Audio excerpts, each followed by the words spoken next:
Nuestra experiencia es como un paso previo a la adopción, que es el acogimiento familiar. Ahí se capacita a las familias, o sea, si una familia puede tener interés de tener a una niña, un niño, un adolescente de manera temporal, entonces, ¿qué hacemos? Pues se capacita a las familias para que tengan las herramientas para esto que hablamos de su bienestar y sus derechos puedan ser ejercidos de manera muy clara. Hay un acompañamiento a estas familias y esto permite entonces que sea una buena experiencia tanto para la familia como para la niña y el niño que hacen el acogimiento. Me haces una gran pregunta que creo que es como, yo diría, la diferenciaría como en dos partes. Hay una violencia estructural que tenemos como país, ¿no? Que tiene que ver con la desigualdad, ¿no? Y con cosas que son, ya aparte como de esta violencia que no nos toca a nosotros, que toca al gobierno, pero tenemos otra parte que tiene que ver con la violencia que ocurre en las familias, que ocurre en las escuelas, donde ahí como ciudadanas y ciudadanos podemos participar y reconocer que a veces estamos reproduciendo pautas violentas y decir cómo las podemos tocar.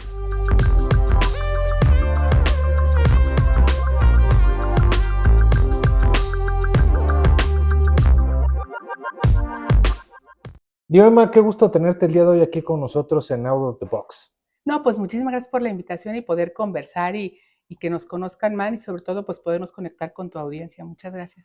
Pero empecemos, platícanos un poquito más de ti, eh, cómo empezaste, tu trayectoria y luego algo que es muy importante, ¿no? ¿Cuándo defines meterte a algo tan importante que es la ayuda social? Exacto.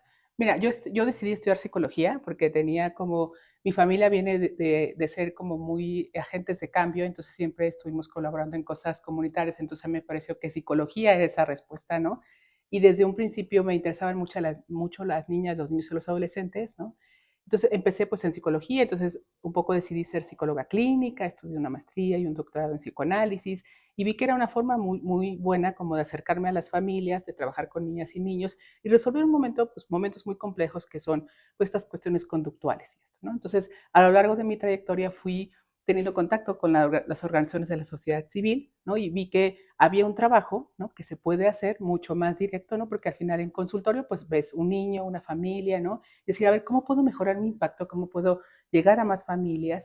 Entonces ahí descubrí la sociedad civil y las organizaciones que trabajan con niñas y adolescencia y también los derechos humanos, ¿no? Entonces ya no era una como ayuda o una cosa muy profesional a nivel clínico, sino era una visión de derechos humanos, que eso amplía, ¿no? El panorama y nos hace como llegar mucho más a fondo y a raíz de las situaciones que suceden con las niñas y los niños.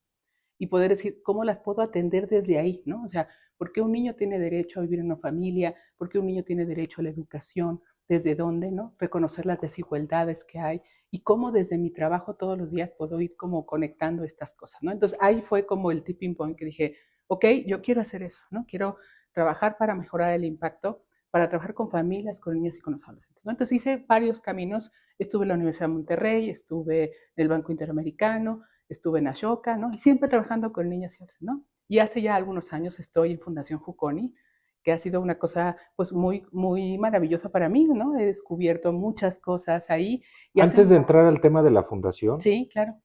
con lo que estás comentando, además nuestras niñas y nuestros niños y los jóvenes, pues son el cimiento De la de la sociedad, sociedad.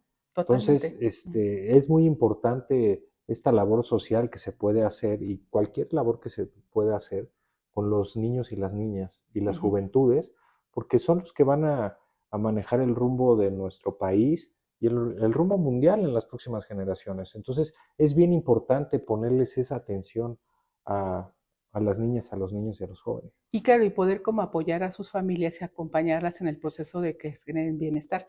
Déjame contarte algo que siempre que lo digo todo el mundo sorprende. Tú sabes que los niños y las niñas y adolescentes de este país son casi 40 millones Sí, y que o sea, uno de cada tres mexicanos es una niña y un niño. Entonces, es decir, son un tercio de la población de México a la cual tendríamos que estar viendo y cuidando y protegiendo. Por lo que tú decías, son el presente de ahora y ellos van a seguir construyendo este país que nosotros estamos trabajando actualmente. Entonces, poder darles un bienestar, ¿no?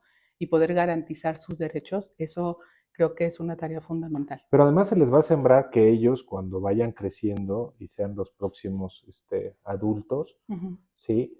Van a trabajar con las generaciones de jóvenes porque han tenido un trabajo que ha sido diferenciador en estas etapas, entonces seguramente se va a continuar con esa cadena de labor y de apoyo a la niñez y a las juventudes.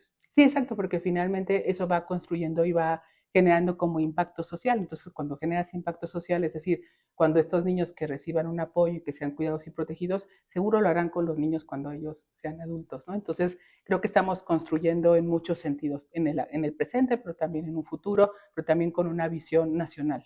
Ahora, hay algo importante. Ahorita te interrumpí cuando ibas a empezar a hablar de la Fundación Ujú, Juconi ujú. para puntualizar el tema de los niños y los jóvenes.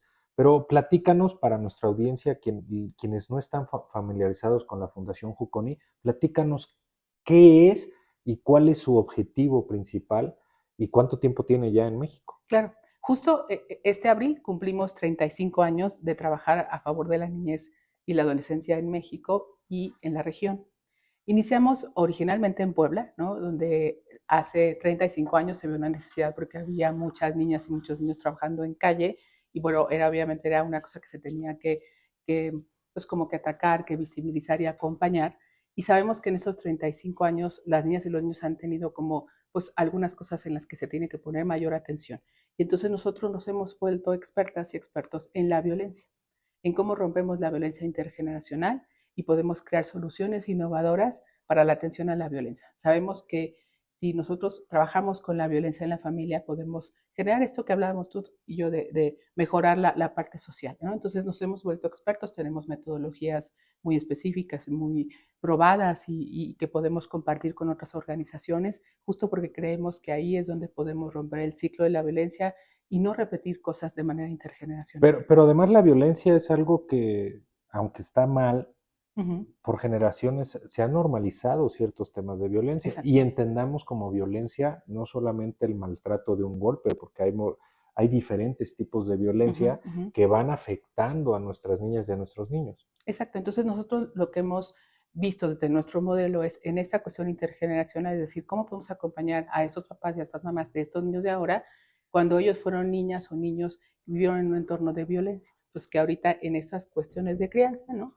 Pueden estar acompañando no de manera adecuada a sus niños y a sus niños. Entonces, Juconi interviene, ¿no? A nivel de familias para decir, a ver, romper este ciclo intergeneracional y darles una posibilidad a las mamás, papás y cuidadores de tener otras estrategias de crianza positiva para acompañar a niñas y niños y esto romperlo. Porque sabemos, como bien dices tú, la violencia no solamente son los golpes, son las palabras, son los descuidos. Entonces, es decir, entendamos que la violencia es un fenómeno amplio y empieza en la familia. Entonces, creemos que acompañar familias donde hay niñas, niños y adolescentes es uno de los grandes trabajos que hacemos en Foucault. Es un reto muy fuerte Sí, que se ha también. llevado Uh-huh, durante estos 35 años uh-huh. porque independientemente de poder apoyar o soportar a, a nuestros niños y a nuestras niñas, también tenemos que crear ese cambio de chip a los padres Uh-huh, y uh-huh. a la sociedad por completo. Exactamente. Entonces, en eso, por ejemplo, de la crianza positiva, de poder darles herramientas a los papás, no solamente lo hacemos con los papás que están en Juconi, sino también lo hemos extendido a través de webinars y de entrenamientos a partir del Instituto Juconi en otros espacios, con organizaciones, con papás, mamás y cuidadores, y a nivel de incidencia con actores políticos, es decir, darles herramientas de crianza positiva a los papás es una forma de ir mejorando y haciendo un cambio social real en los temas de crianza con las niñas, niños y adolescentes, porque sabemos que ahorita tenemos un entorno violento que podemos empezar a trabajar desde casa, en las escuelas, y empezar a crecer esta parte sobre cómo mejorar el acompañamiento con niñas, niños y adolescentes. Entendiendo que Juconi tiene diferentes tipos de programas para Uh-huh, poder llevar su objetivo uh-huh. y sus metas para poder apoyar a más niños, entendemos que tienen un programa que es distintivo, que es el de cuidados alternativos. Exacto. ¿Nos puedes platicar un poco acerca de él? Sí, claro, mira, hace 35 años, digamos, cuando vimos que había estos niños en la calle que teníamos que recuperarlos, se hizo algo que se llamó el Centro de Atención Familiar, pero a la par también se hizo un centro de atención social. Entonces, ahí durante muchos años tuvimos niños que acompañábamos mientras estaban en algunos procesos con sus familias y mientras fortalecíamos de manera paralela a sus familias.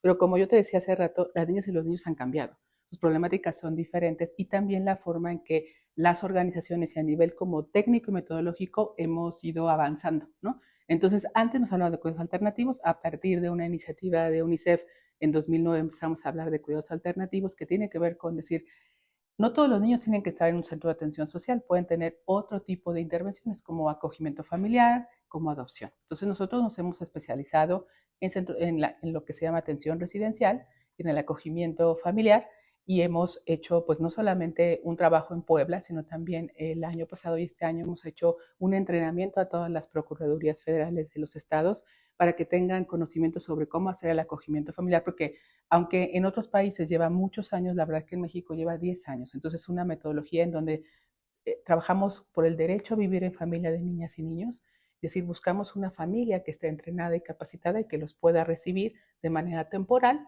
y después, de acuerdo al proceso de la niña o el niño, regresa a su familia o se va en proceso de adopción. Entonces, creo que cambiar este chip, como tú decías, de la sociedad, decir, a ver, hay familias de acogida, hay familias en adopción, es como nuevas formas en las que podemos proteger a las niñas y a los niños. Y en esas partes es la que nos hemos especializado.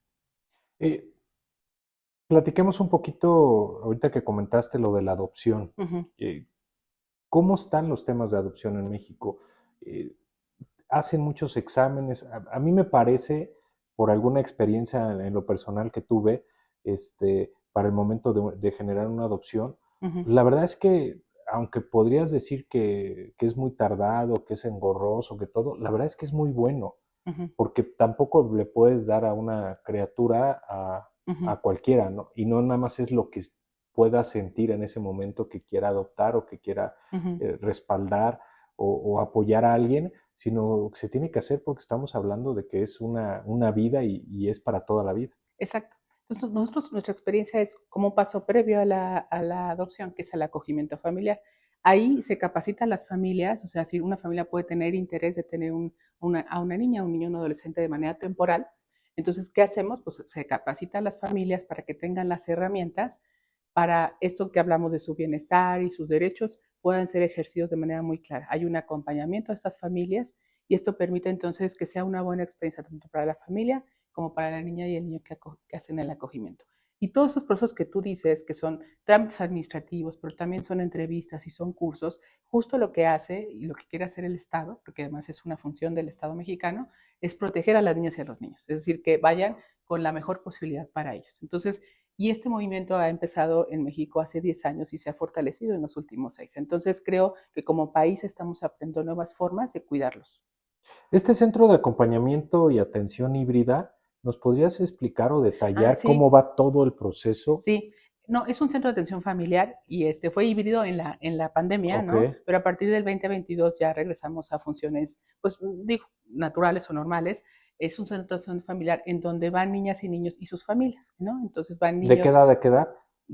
pues van desde los 3 años, ¿no? 4 años hasta 17, 18, que son como la población a la que atendemos, dependerá como mucho el grupo de población. Y tenemos muchas metodologías, tenemos grupos donde trabajan cosas escolares, pero también reciben atención psicosocial, acompañamiento en las familias, se hace algo que es como que pocas organizaciones hacen en México, que es el visiteo familiar, es decir, vamos a las casas de las familias a ver cómo está la dinámica y a trabajar ahí en ese entorno donde están ellos pues, situaciones que ocurren en la familia. Entonces, este acompañamiento que hacemos es como muy intensivo y pasa por diferentes fases. Una primera fase es como el contacto que hacemos con la familia y que nosotros, déjame aclararte que trabajamos con niños en extrema pobreza, ¿no? Entonces, esto nos hace como diferentes. ¿Dónde están los niños con los que trabajamos? En la calle, ¿no? Entonces, nuestros educadores hacen este primer contacto directo en la calle donde están los niños, o si en alguna escuela con la que ya tenemos convenio nos reporta alguna familia. Entonces, si vamos directamente con los niños, hacemos este contacto, hacemos algo que llamamos Operación Amistad, que es un periodo muy lindo en donde nosotros nos acercamos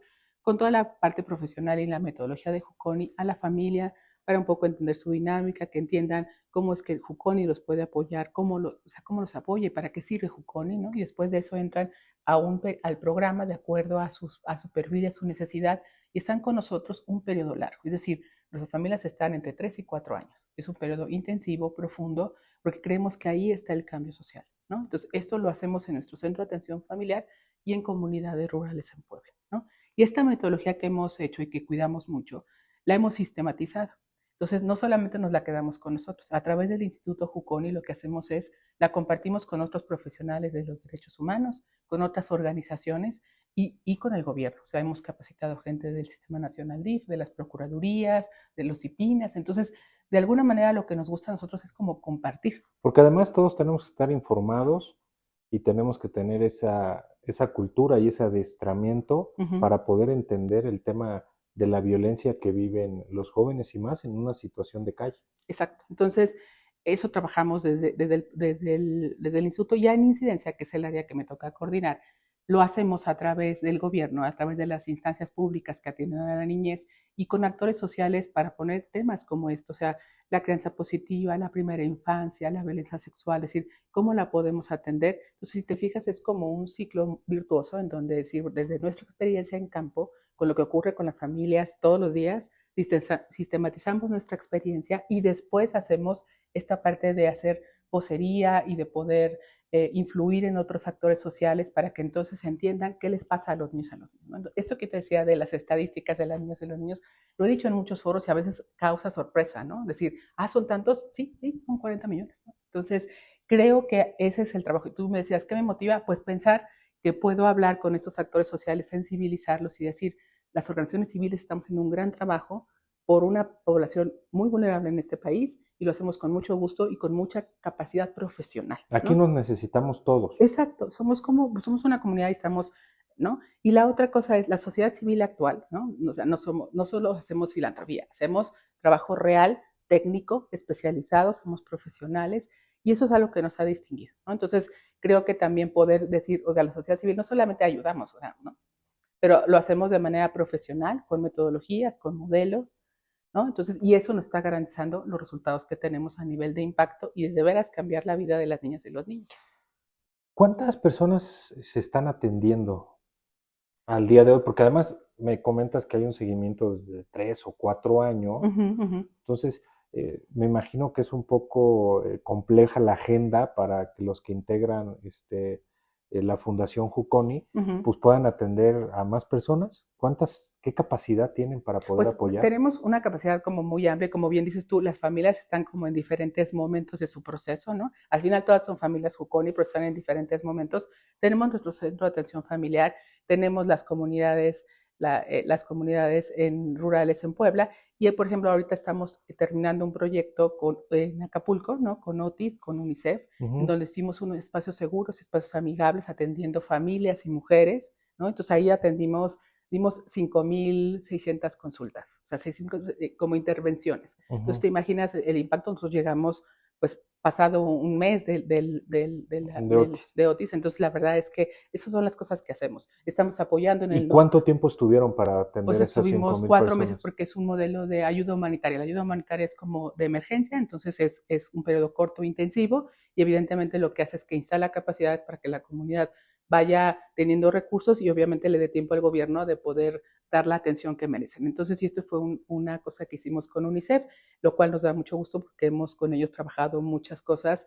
Por ejemplo, los espacios seguros Juconi que tenemos en las comunidades rurales originalmente empezaron en 2017 con el temblor, ¿no? Y entonces UNICEF nos convoca para atender esas comunidades y al final cuando se quita la ayuda humanitaria, Juconi permanece desde 2017 hasta esta fecha, o sea, tenemos ya 7 años en donde tenemos y atendemos a estas comunidades. Entonces, es decir, finalmente nuestro modelo se puede, como es muy flexible en esta parte porque justo lo que queremos poner en el foco es a las familias, ¿no? Entonces, creo que esa es como la gran experiencia. Entonces, tenemos diferentes números porque tenemos unos números en Puebla, otros en las comunidades y lo que estamos atendiendo en Acapulco, pero tenemos una gran capacidad porque además nuestro equipo Juconi, mis queridos colegas, somos un equipo grande, ¿no? Entonces, que estamos trabajando. Te iba a preguntar, entre integrantes y voluntarios, ¿cuántas personas son en Juconi? Como colegas Juconi somos 75 y voluntarios somos casi 30 y tantos. O sea, entonces llegamos como a 100 personas.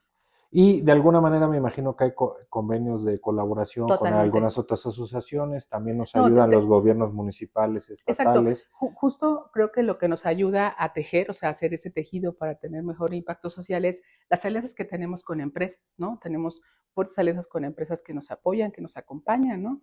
Como por ejemplo Creditaria, que nos acompaña en esos procesos. Tenemos otras, digamos, alianzas con UNICEF, con ACNUR, ¿no? Con el gobierno tenemos también alianzas. Entonces, todos estos actores sociales estamos conectados porque sabemos que nuestro impacto mejora cuando estamos como en comunidad y creemos en eso. ¿Cómo se puede apoyar a Juconi y qué necesita Juconi para seguir fortaleciendo? Porque además es un tema súper importante. Yo creo que todas las personas que nos están viendo, pues están interesados en los niños y en las niñas. Y Claro. entendemos que ha sido un tema que se ha sobrellevado y que se le ha puesto mucha atención, pero estoy seguro que en los próximos años cada día va a haber más oportunidad y más atención para seguir apoyando a nuestras niñas y a nuestros niños, porque son, sin duda, es el futuro de México y de pues, todo el mundo. Claro. Entonces, mira, nosotros trabajamos con niños en extrema pobreza. Entonces, el apoyo que nos puedan brindar, o sea, pueden entrar a nuestras páginas, pueden hacer una donación. ¿Son donataria autorizada? Somos donataria autorizada. ¿Nacional e internacional? Nacional e internacional. Entonces, podemos recibir recursos de Estados Unidos, de México. Entonces, entran a nuestras páginas,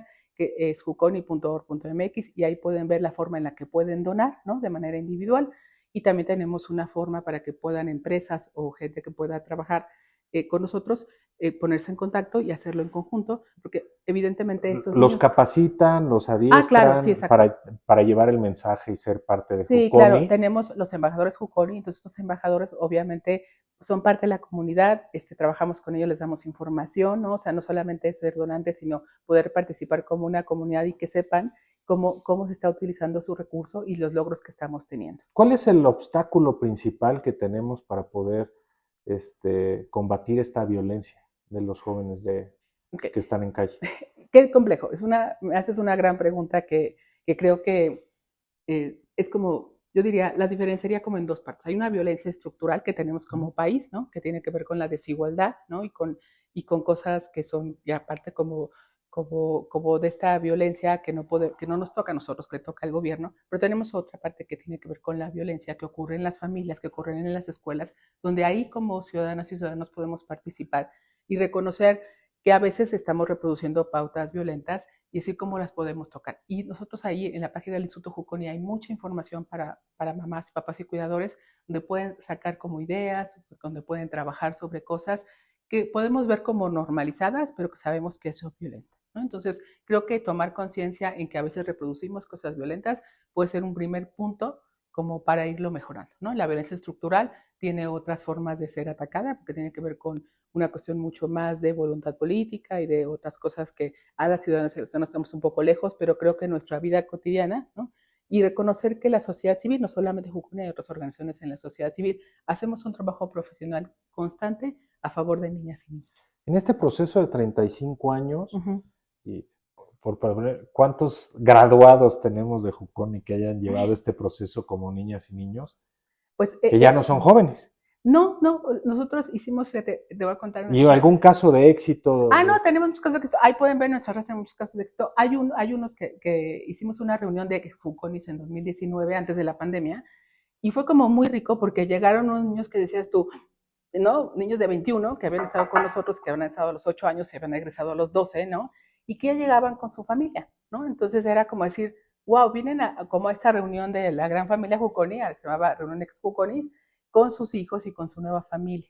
Entonces me acuerdo mucho de un caso de una mamá que decía que, bueno, que ella no sabía cómo tratar a su hijo y que cuando entró a Juconi le enseñaron cómo le podía hablar, ¿no? Y que ahora él estaba muy orgulloso porque el chavo siguió estudiando, estaba en la prepa, jugaba ajedrez, ¿no? Iba a entrar al torneo municipal de Puebla de ajedrez y que ella creía que todo lo que se había trabajado en Juconi había resultado en eso, que tal vez ella no había visto el resultado como en el momento, pero que a lo largo del tiempo ella podía ver cómo tiene un hijo que va a la escuela, ¿no? Porque ir a la escuela a veces se vuelve un tema difícil en algunas familias, ¿no? Por cuestiones económicas, porque no hay la importancia de ir a la escuela. Sí, entonces el chavo estaba en la escuela, estaba en el grupo de ajedrez, iba a entrar al concurso municipal. Y esas son cosas que son los logros que nos dan mucha alegría a Juconi y decimos, ahí está el trabajo, ¿no? Y es un trabajo de largo plazo. Claro. Pues muchísimas gracias por tu tiempo. No, al contrario, muchísimas gracias a ti. Y quiero comentar algo bien importante. Yo creo que toda la audiencia y con todos los que podamos platicar de esta gran entrevista que tenemos para poder apoyar a nuestras niñas y a nuestros niños, porque pues todos son importantes. Totalmente. Pues yo los invitaría a la audiencia a que se ponga a pensar fuera de la caja, que no deje esta gran situación en manos solamente de la Fundación Juconi o de algunas otras fundaciones o inclusive a los gobiernos municipales, estatales, al federal, sino que nos sumemos todos para ver cómo podemos participar Y si cada uno de nosotros participa en algo, pues seguramente podemos hacer un gran programa todas y todos unidos. Sí, claro, porque yo creo que las niñas y los niños son responsabilidad de todas y todos. ¿Sí? Muchísimas gracias y claro que sí, invitados totalmente. Y ya saben, a pensar fuera de la caja. Muchas Totalmente. gracias. No, al contrario, gracias.